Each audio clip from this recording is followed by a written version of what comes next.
नमस्कार, मैं अर्चना शर्मा चढ़ती कला टाइम टीवी देख रहे सभी दर्शकों का स्वागत करती हूं। आप देख रहे हैं हरियाणा न्यूज। समाचारों की शुरुआत से पहले एक नजर आज की मुख्य सुर्खियों पर।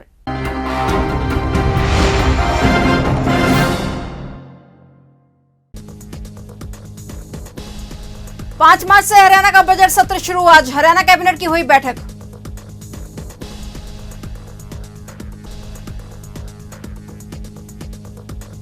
देश भर के किसान संगठनों की आज बैठक। आज भी संयुक्त किसान मोर्चा ने बुलाई मीटिंग।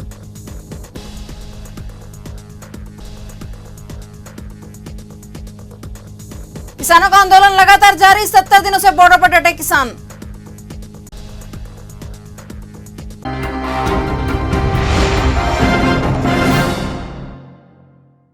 किसान आंदोलन का 77वां दिन है। किसान गाजीपुर बॉर्डर पर जमे हुए हैं। इतना ही नहीं, अब किसान आंदोलन ने नई रफ्तार पकड़ ली है। अब गाजीपुर बॉर्डर पर किसानों की संख्या बढ़ने लगी है। वहीं कृषि कानूनों के मसले पर सड़क से लेकर संसद तक संग्राम चल रहा है। अब अलग अलग जगह महापंचायतों का आयोजन किया जा रहा है। अब देखना यह है कि किसानों का यह आंदोलन क्या मोड़ लेता है।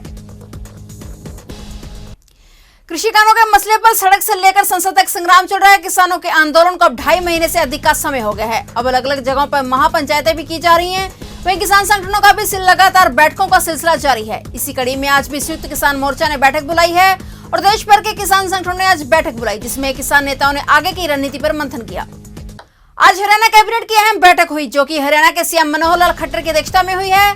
मीटिंग में फैसला लिया गया कि 5 मार्च से हरियाणा का बजट सत्र शुरू होगा। बजट में स्वास्थ्य, रोजगार और महिलाओं पर फोकस होगा। इसके अलावा बैठक में और भी कई अहम मुद्दों को लेकर चर्चा की गई। हरियाणा के मुख्यमंत्री मनोहर लाल खट्टर ने किसान नेता राकेश टिकैत पर तंज कसा है। सीएम खट्टर ने राकेश टिकैत को फ्रस्ट्रेटेड नेता बताया है।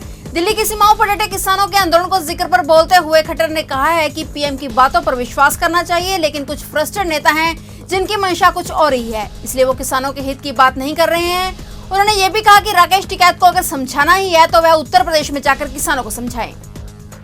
दिल्ली में 26 जनवरी को हुई हिंसा के मामले में गिरफ्तारियों का दौर शुरू हो चुका है। लाल किले पर उपद्रव के मुख्य आरोपी दीप सिद्धू की गिरफ्तारी के बाद अब इकबाल सिंह को गिरफ्तार कर लिया गया है। इकबाल सिंह पर 50,000 रुपए का इनाम रखा गया था।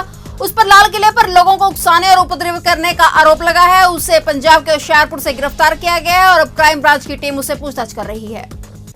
आज सुबह गाजीपुर सीमा पर नेता राकेश टिकैत ने सीमा के पास एक बैरिकेड के पास सफाई अभियान चलाया। इस दौरान टिकैत ने कहा कि हम हमेशा शांति और सांप्रदायिक सद्भाव का संदेश देते हैं, जबकि केंद्र सरकार का रवैया किसानों को सड़कों पर सोने के लिए मजबूर कर रहा है। उन्होंने कहा कि तीनों कृषि कानूनों को रद्द किया जाए और एमएसपी पर कानून बनाया जाए। इसके बिना सरकार के साथ कोई बातचीत नहीं होगी। लोकसभा के सदस्य एवं राज्य मंत्री श्री रतनलाल कटारिया ने कहा है कि 2022 के अंत तक किसानों की आय दोगुनी होगी। वहीं किसानों के आंदोलन में उपद्रवियों के शामिल होने वाले सवाल पर कटारिया ने कहा कि भारत में जो विदेशी ताकतें माहौल खराब करने का प्रयास कर रही हैं, वह भी बाज आएं। साथ ही उन्होंने केंद्र सरकार की सराहना करते हुए कहा कि हमारी सरकार किसान हितैषी सरकार है। ये दृढ़ संकल्प है कि हम 2022 के अंत तक भारत के किसानों की आमदनी को दुगना करेंगे और उनको अंतर्राष्ट्रीय मार्केट के साथ जोड़ेंगे, जो आने वाले समय में उनके लिए गेम चेंजर साबित होगा। प्रधानमंत्री जी ने सही कहा है कि जहां पर हम अपने देश के अंदर एफडीआई का स्वागत करते हैं, लेकिन वहीं पर हम कुछ ऐसी ताकतें जो विदेश से भारत के मामलों में दखल दे रही हैं, प्रधानमंत्री जी ने उनको फॉरेन डिस्ट्रक्टिव आइडियोलॉजी के लोग कहा है। ऐसे लोगों का भारत के अंदर कोई स्वागत नहीं है और हम उनकी पोल खोल के रखेंगे। कनीना में पंचायत समिति व नगर पालिका की दुकानों को हटाकर मिनी सचिवालय बनाने की प्रक्रिया जब से शुरू हुई है, तभी से कनीना ब्लॉक के करीब 150 से अधिक दुकानदारों पर रोजी रोटी का संकट छाने लगा है। उन्होंने अपनी दुकानों को बचाने के लिए अनिश्चितकालीन धरना शुरू कर दिया है। धरने पर बैठे दुकानदारों ने बताया कि इनकी यह दुकानें करीब 40 साल से अधिक समय से दुकानदारों के पास हैं और प्रशासन और जबरदस्ती उनकी दुकानें तोड़ने को लेकर दबाव बना रहे हैं। इस पर करीना के 150 से अधिक दुकानदारों में भारी रोष देखने को मिला। उन्होंने कहा कि जब तक सरकार हमारी बात नहीं मान लेती, तब तक अनिश्चितकालीन धरना लगातार जारी रहेगा।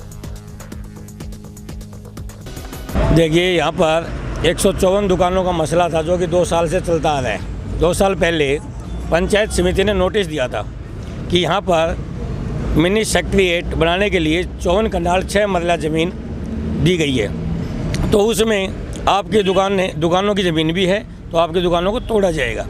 इसलिए पंचायत समिति ने, बीडीपीओ ने हमें नोटिस थमा दिए थे 154 दुकानों को। तो 154 दुकानदार सटे के लिए हाई कोर्ट चले गए थे। हाई कोर्ट में न्यायालय ने दुकानदारों की सुन ली थी, उनको सटे दे दी थी, जिसकी तारीख चलती चलती अब 8 मार्च की तारीख है।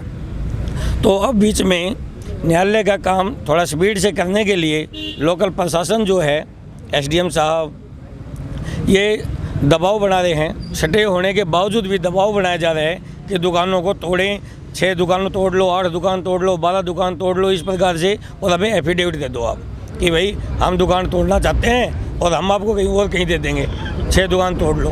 तो इस प्रकार से उनकी पता नहीं क्या साजिश है कि धीरे धीरे करके तोड़ेंगे, ये तो वो जाने किस प्रकार से। तो उन 6 दुकानदारों के साथ ये 154 दुकानदार भाई सभी आ गए कि हम सभी कोर्ट में गए थे, हमारी एकता है, एकता व्यापार हमारा संगठन है, इस प्रकार से हम एक भी दुकान की ईंट नहीं हिलने देंगे। हम सभी धरने पे बैठ गए 8 फरवरी से, और ये निश्चय करके बैठ गए कि जब तक प्रशासन द्वारा लिखित आदेश नहीं दिया जाता कि आपकी दुकानें स्थायी हैं, पक्की हैं, छेड़ी नहीं जाएंगी, तब तक हम नहीं उठेंगे यहाँ से। बुधवार को समाजसेवी संदीप गर्ग लाडवा ने लायंस क्लब शाहबाद को 8 लाख की कीमत की एम्बुलेंस डोनेट की है। यह एम्बुलेंस असहाय लोगों को निःशुल्क सेवा प्रदान करेगी। एम्बुलेंस देने के लिए क्लब के प्रधान उमेश गर्ग ने क्लब व अपनी ओर से संदीप गर्ग का आभार व्यक्त किया। पत्रकारों से बातचीत में संदीप गर्ग लाडवा ने कहा कि सामाजिक ताने बाने को मजबूत करने के लिए दान करना जरूरी है, ताकि समाज के जरूरतमंद लोगों की मदद की जा सके।